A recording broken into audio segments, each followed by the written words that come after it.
Welcome to Dad Talk Today. Dad Talk Today.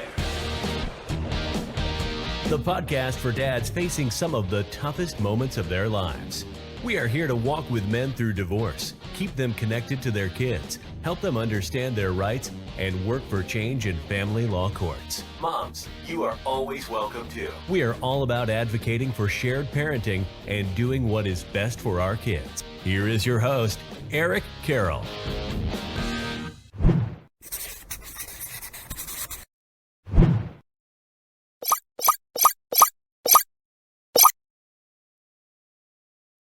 Everybody, welcome back to Dad Talk Today. I am joined with Melissa Isaac and Mr. Tom Golden. Tom, how you doing today? I'm doing good, Eric. How are you, boss? Doing all right, my man. Tom, tell everybody a little bit about yourself and what you do.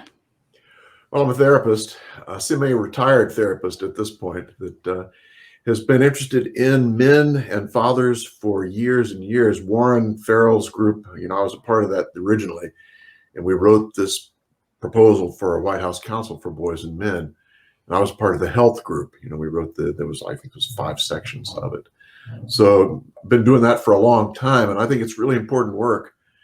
Just getting the word out about fathers and how important they are is just so critical, because there's so many things that people don't know about dads,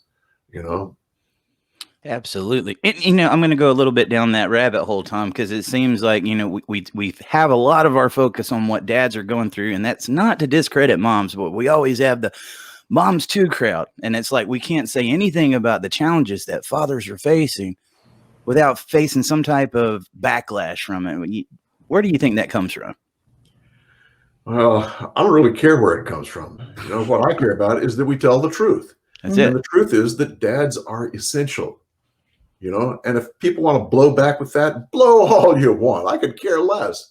Let's not be affected by that. Let's just tell the truth and speak up. Yeah, I think people are fed up with political correctness, and that's exactly what that is. It's not politically correct to tell the truth, essentially, about women or women's roles. And it's all gynocentrism. Gynocentrism says the world is female-centered. Mm-hmm. And so talking about men and their needs is verboten. You can't do that. Talking about women and their needs is what everyone's supposed to do. So we need to break that rule. We need to start talking about men and fathers and their goodness, what they do and how they're essential and necessary. And that's exactly what we've been doing. We got a great council that we've been talking to with Dr. Warren Farrell and Tom Golden and Dr. Richard Warshak, Melissa, me. I could go on forever, guys. There's so many great advocates inside of this group. Tell us a little bit about the council there, Tom. Well, we've been together for, I guess it started 10 years ago, something like that. And been pushing the idea of we need some sort of group nationally that's going to push the needs of boys and men, because there's almost nothing. You see, there's lots of national groups for pushing the needs of women and girls. In fact, I think we have 5 different national councils for women's health and none for boys' health. If you look at the health piece, it's fascinating, because there's a site called girlshealth.gov and there's a site called womenshealth.gov. But if you go to boyshealth.gov, you get a file not found error.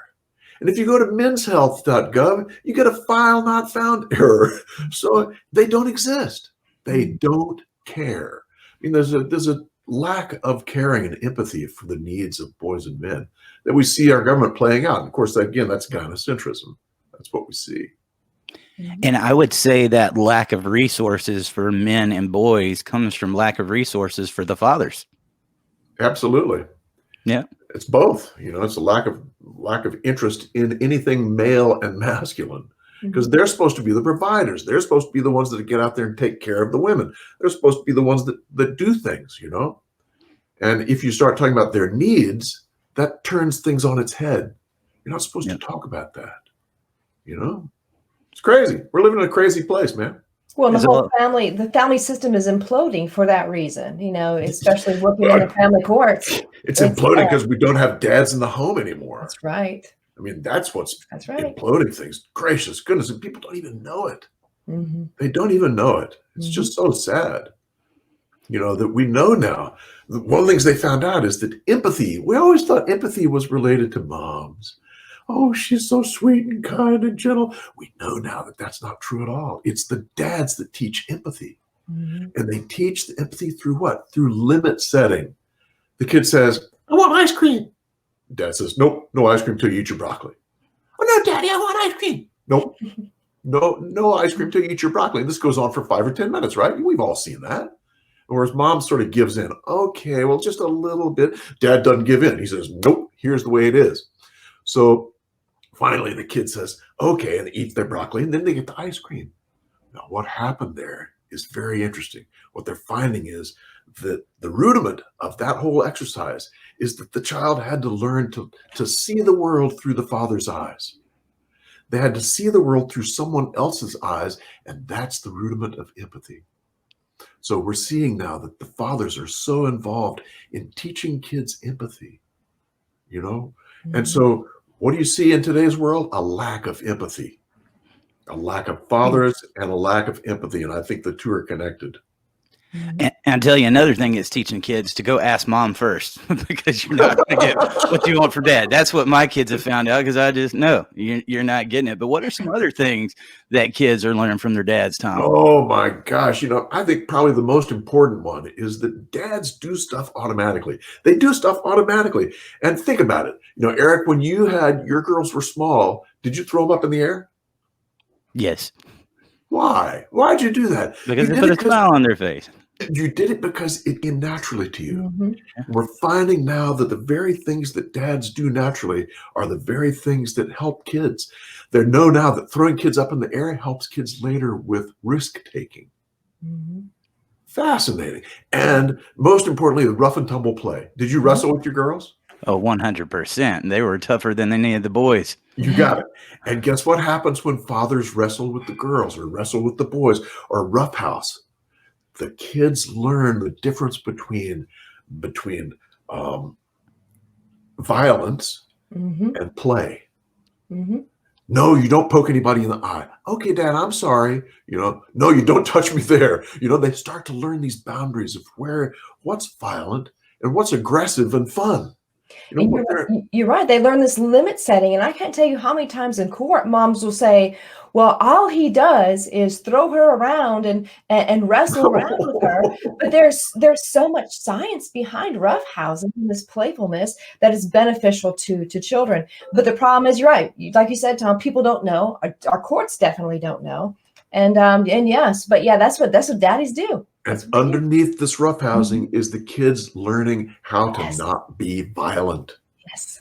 What do we see in today's world? A lot of violence. What do we see in today's world? Not very many fathers. So the less fathers, I think another piece of that is that our violence goes up. I agree. I see that a lot of that in boys, especially that are raised with single moms. They're afraid to do anything. Right. And they just are. And I hate to say it, might get crapped on. I don't care. But boys just aren't boys anymore. They are becoming more like women every single day. Even walking down the road, sometimes you don't know what you're looking at. And why is that, Eric? Because it's not it's not important to be a man anymore. We're looked down at just for being men. Men raise men. It's not just that it's not important. Boys are being told that masculinity is toxic. Yep. Exactly. It's a lack of masculinity. What are you going to do? If somebody tells you it's toxic, what are you going to do? Oh, I can't wait to be more toxic. No, you're going to try and be something else. I'm not going to be a man. I'm not going to be masculine. I'm going to be something else instead. So, the culture is breeding this kind of crap. Yep. Well, so, and I've actually went on a few other shows, and that's a question I get asked a lot since I was a father raising little girls. How did me getting in touch with my feminine side help me as a parent? I didn't get in touch with my feminine side. Now I did let them put makeup and stuff on me. I'd love to laugh at myself. If you can laugh at yourself, you can laugh at anything. But as far as my girls, I treated them just like I would a boy in many ways. And I made them rough and tough. And they're not somebody that's just going to cry at the drop of a hat because they've been raised right. That's for sure. Yes. There you go. They had a real dad. Yes, sir. Yeah. Well, another thing we was talking about earlier, Tom, you was talking about the oxytocin levels, and this is something I've done a little research into in the past, but you know a whole lot more about. I'd like you to speak on that a little bit. It's fascinating stuff. We know now that when the mom gets pregnant, the dad's biology changes.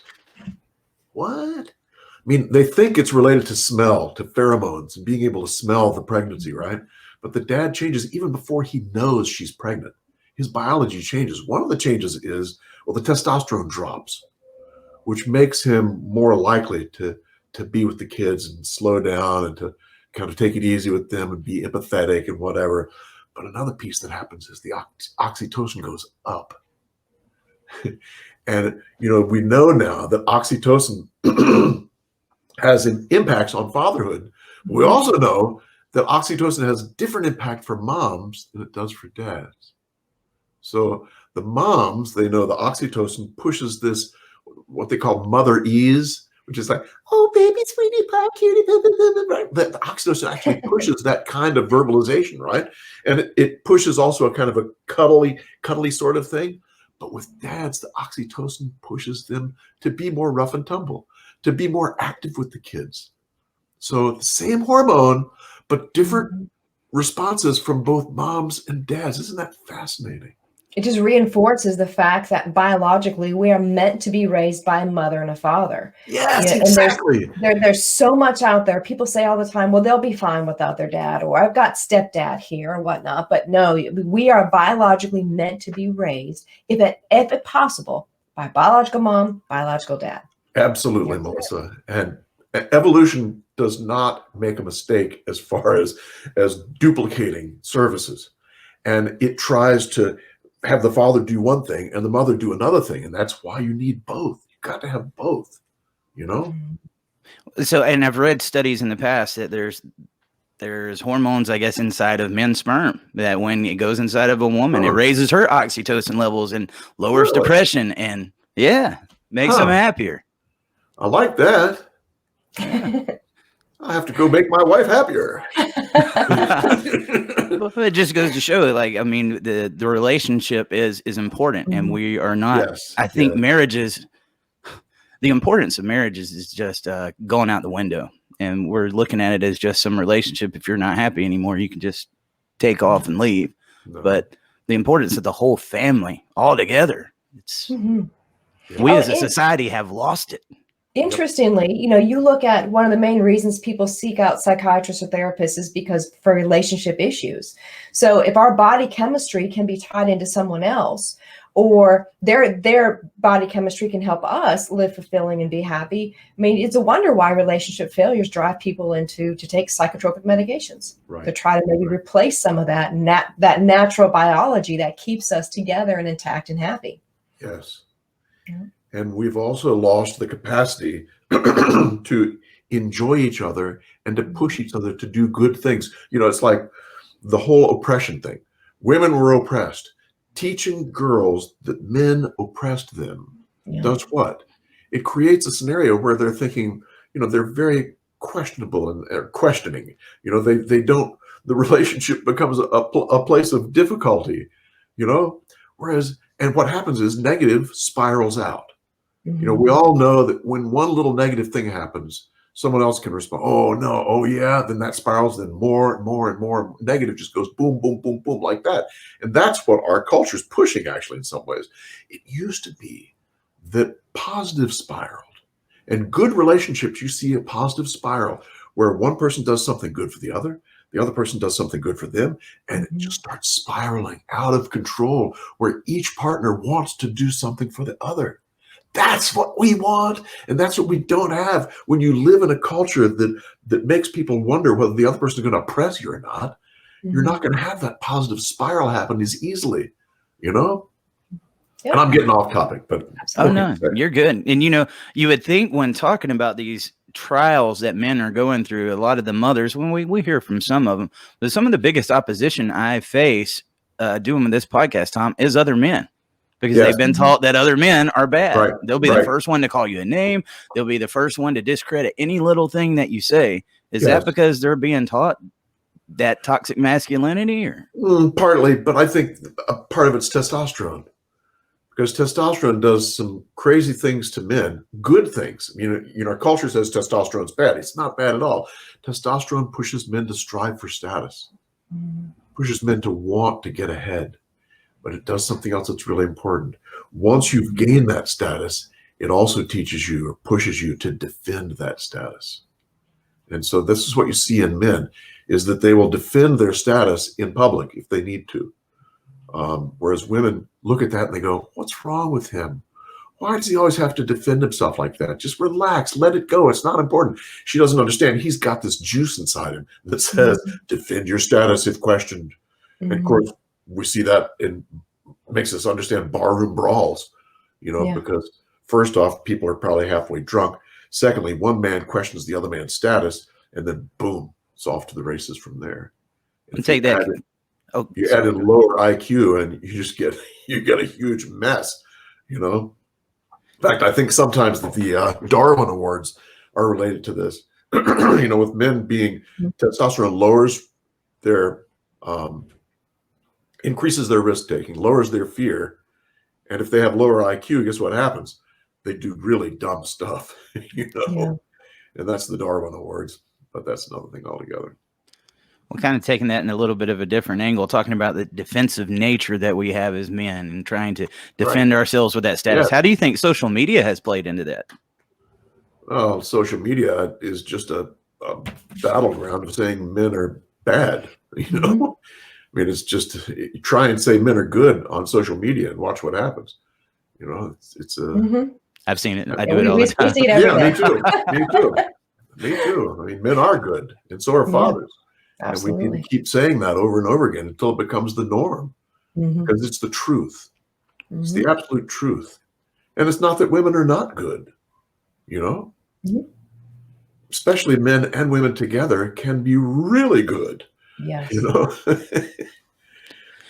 It's just the ones that try to take our voice away from us when we try to speak. And that's, that's where the real problem is. I'd say over half of our followers are women that want to see the family come back together, want to see fathers get rights. It's the ones that don't want us to have rights that are always pushing back. Absolutely. I do workshops for therapists, and mostly it's women who come to learn about men and how we process emotions differently from women. And I can tell you, those women at the end of the day, they come up to me and say, oh, Tom, thank you so much. I can't wait to go try this out on my husband. They're sincerely interested in connecting with the men. They really want to love the men, but they didn't know so many things about men and how they process things. And they assume that he should be crying like they do. Well, guess what, ladies? Testosterone lowers tears. Yeah. Guys, think about this. When you were 8 years old, 7 years old, could you cry? Yeah. But when you turned 12 or 13, could you cry? No, not so much, because your testosterone went up and your tears come down. And so women say, he hasn't cried over such and such. She has no idea what's going on inside his body. He may have the same emotions, but he does not have the same access to tears. So we're all different. And there's a lot of ignorance out there about men. And when women find out the truth, they can't wait to check out their husband and to do things differently. It's like they love these men. They love them. You bring up a really good point. Families are the backbone of our society, of a healthy society, the intact family, the strong family. But the problem is men don't know what to look for in a woman anymore. And women don't know what to look for in a man, because we've had this shoved down our throats for so long that to be a good woman, you got to be independent. You have to be self-sufficient. You have to have this walk away woman mentality. Like, I don't need you. I can pay my own bills while I'm getting alimony and child support. But that's beside the point. But the problem is, too, is we have, a lot of men will see a pretty face and you get along the first year, you get engaged. Who doesn't get along for a year, right? But after that, society has taught us that as soon as things go wrong, as soon as things don't feel right, you leave. Especially if you're a woman, you're a walkaway woman, you deserve better. There you go. The problem is that, everything that, especially women, is being shoved down women's throats is completely opposite what we need to be looking for or be thinking to stay with an intact family. So we have to realize as women too, if you want to have a family, you want to have a good family, that you can't swallow the pill that this narrative is being shoved down our throats as women that, no, you're not doing it right. Stay at home mom, you're going to be miserable. Now, some of the most happiest women I know are stay at home moms who have a good, reciprocating relationship with their husband. At times might be deferential, but you know what? That's okay at times. It's okay. Ladies, if your husband wants a sandwich, it's okay to make one. I like that. That's the problem is especially we are targeted as women to no, be a walk away woman. A strong woman walks away. No, it's the opposite. A strong woman does not walk away. Yes. And I think another piece of that, Melissa, is that our culture has decreased our capacity to be tolerant. Yes. It's like now we have this much tolerance and we need that much in a relationship. Yeah. We need to be able to tolerate other people and their differences. Yeah. And then slowly you get to know each other and you get to know that what they did was not a negative towards you. It was just something that they do naturally. It's what they've done since they were 5 years old, But if we're not tolerant, we'll never get to that point. That's right. Mm-hmm. And I feel like if you don't work that out in that relationship, it's just going to follow you anywhere you go anyway. Goes to the next one. Yeah. That's right. That's why you see 4 or 5 divorces, and it just keeps repeating the cycle until you learn to deal with your issues rather than run from them. You're just going to keep going down again and again. That's what I tell my clients. You want to leave. The problem with leaving and going somewhere else is you have to take yourself with you. That's usually the problem. Yes, exactly. If you don't fix problems in one relationship, you're just going to take it with you. And that's what's happening. We see multiple divorces. It's true. I'd like to ask you another question, Tom. You was talking about the workshops you did and how the majority of them would be women. A lot of times when we do gatherings, the majority of them would be women. What is it about getting men to work together and come together for this cause so that we can really get some steam going? Because I've been having a hard time getting them to work along. I guess it was kind of like you was talking about. They're defending their status instead of saying, hey, I need to work alongside of you. I for the life of me, I can't figure it out. Well, you have to understand hierarchy. Men live in a hierarchy that's fueled by testosterone and is shaped by something called precarious manhood.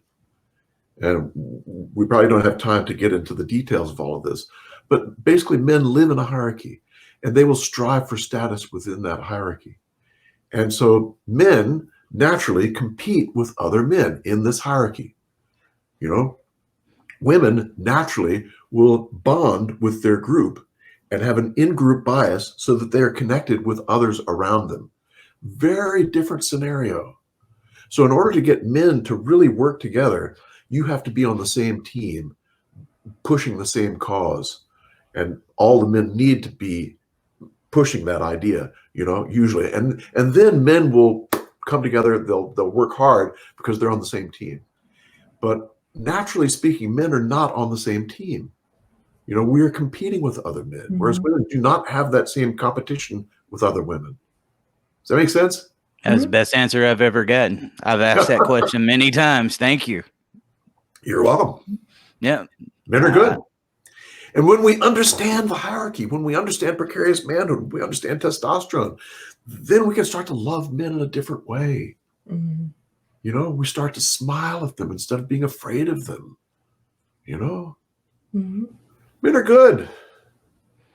Oh, men are very good. I notice the difference in my children when my husband's around. My son is far more rough and tumble when my husband is home. Even if my husband's in another room, he's more rough and tumble. He wants to put on his Batman outfit than if it's just the two of us. Yes. So, you ladies especially, like I'm from woman to woman, you have to really look for your husband's importance sometimes. And let's just be real, okay? Marriage can be difficult sometimes. Hard. But, if I wouldn't, I'm in this profession, been an advocate for men for well over 10 years. And so there's things that I notice. I'll read something and I'll go home and I'll look for it and apply it. And there it is.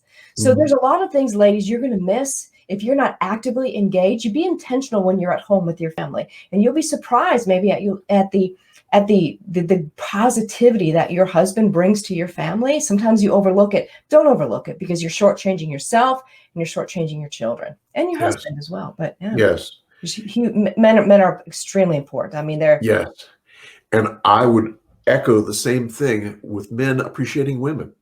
Mhm. You know, and that's what we need. We need both appreciating each other. When that happens, you get this positive spiral that goes up, and the relationship blooms, it blossoms. You Yeah. know, until then, it's dead wood. Yeah. It's easy to get caught in that pattern, and you start overlooking what each other's doing for each other, and you stop putting yourselves inside of their shoes Yep. because it's all about me. That selfish Yep. nature comes There in. you go. I have to every once in a while stop and be like, man, I don't know any other woman that would be putting up with what I've been doing right now. I mean, seriously. Yeah. So, I mean, and it's definitely a partnership. And even though we're speaking about fathers' rights, a lot of times we're talking about the importance of boys and men. That has nothing to do with discrediting women or mothers. Exactly. That's actually making it more important. Yes. Because we want them to love them. We want real relationships. We want them to have love for themselves. You can't love someone else if they don't have love for themselves. So stop telling men they can't love being who they are. Because if they can't love who they are, they can't love you. That's it. That's it. We want a partnership. Yep. That's it. You know, just guys, think about business partnership. I mean, how would you treat a business partner? You know, you would treat them by seeing them as equal. You treat them by listening to what they say, going back and forth. That's what we want in a relationship. Not one person lecturing the other about what they need to do. You know, you kind of go back and forth. That's what makes it work. You know. Absolutely. Mm.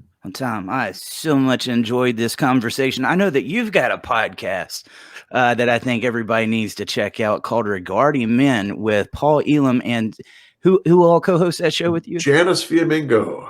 Yeah, could you tell everybody a little bit about that?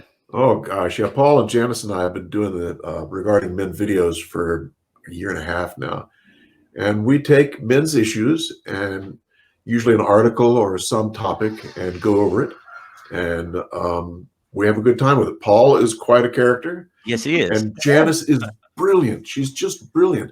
And we tear apart some men's issues and look at things from a different point of view, a red pill point of view. In fact, Paul and I did a whole series of videos on red pill relationships, which is, I guess we got 50 of those on. Guys, what can you do if you're red pill? How do you treat your relationship in a different kind of way? And you'll be surprised at what those videos say. And actually, you can't. I shouldn't even say that because you can't find. You have to go and join Regarding Men in order to see those. But talk me into putting them someplace else, and we'll see where they go. But yeah, regardingmen.com is a fascinating place. It's a place where we have built in the last 3 months Zoom meetings, daily Zoom meetings for men, only for men. Nice. To come in and meet, and it is incredible. We've get 20 to 10 to 20 to 30 sometimes people in one Zoom group, so we have to split things up sometimes. But these men talking about their issues, they're not seeing their kids or their physical stuff or their hobbies or all kinds of things. People can talk about whatever they want with other men and feel accepted. So it's a great place for men.